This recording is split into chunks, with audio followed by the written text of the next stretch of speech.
अहमदाबादच्या मेघानीनगर या परिसरामध्ये ज्या ठिकाणी विमान कोसळलं त्या ठिकाणी आता विमान हटवण्याची प्रक्रिया सध्या सुरू आहे। त्याची दृश्य आपण पुढारी न्यूजवरती पाहतोय।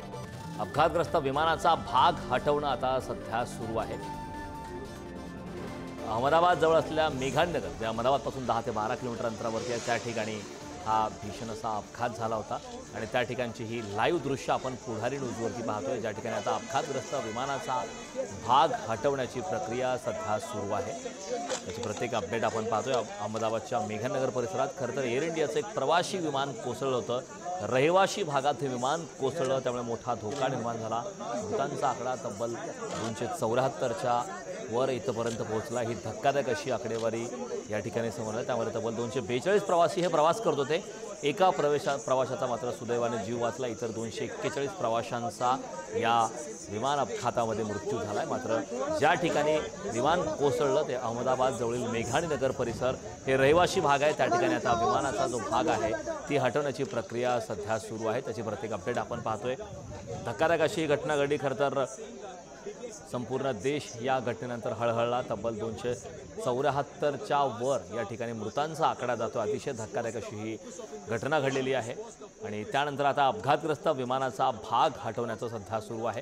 ही भीषण दुर्घटना घडली। खरं तर अहमदाबाद ते लंडन असा प्रवास या विमानाचा होता। मात्र टेक ऑफ नंतर त्वरितच अवघ्या काही मिनिटांमध्ये हे विमान कोसळलं आणि त्यानंतर यामध्ये दुर्दैवी मृत्यू झाला। मृतांचा आकडा आता 275च्या वर पोहोचतोय।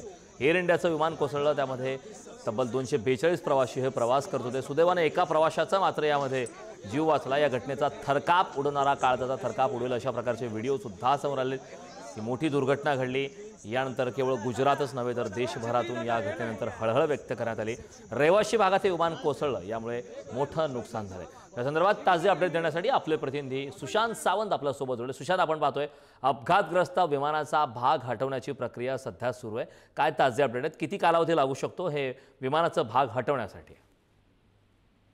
करण, आपण जर बघितलं असेल तर गुरुवारी खरं तर दुपारी 1:38 ही घटना घडली होती आणि त्यानंतर बचाव कार्य जे आहे ते सुरू होतं। मलबा उचलण्याचं काम सुरू होतं।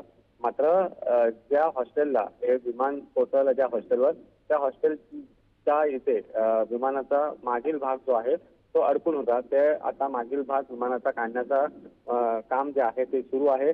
2 दिवसापासून खरं तर NDRFचे जवान ज्या ठिकाणी तैनात होते जे मलबा उचलण्याचं काम करत होते त्या दुर्घटनेत जवळपास आतापर्यंत जी आकडेवारी आलेली आहे अधिकृत त्यामध्ये 275 जणांचा मृत्यू झालेला आहे आणि आता ज्यांचा मृत्यू झालाय त्यांची ओळख पटवण्याचं काम जे आहे ते सुरू आहे।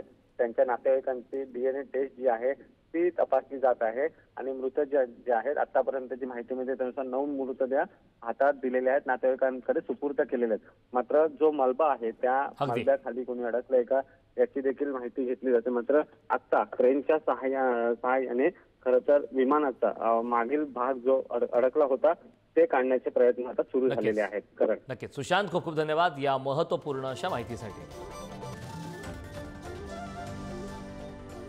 अहमदाबाद विमान दुर्घटनेतील मृतांचा आकडा 275च्या वर पोहोचला आहे। विमानातील 241 प्रवासी आणि मेडिकल कॉलेजमधील 34 जणांचा यामध्ये मृत्यू झालाय।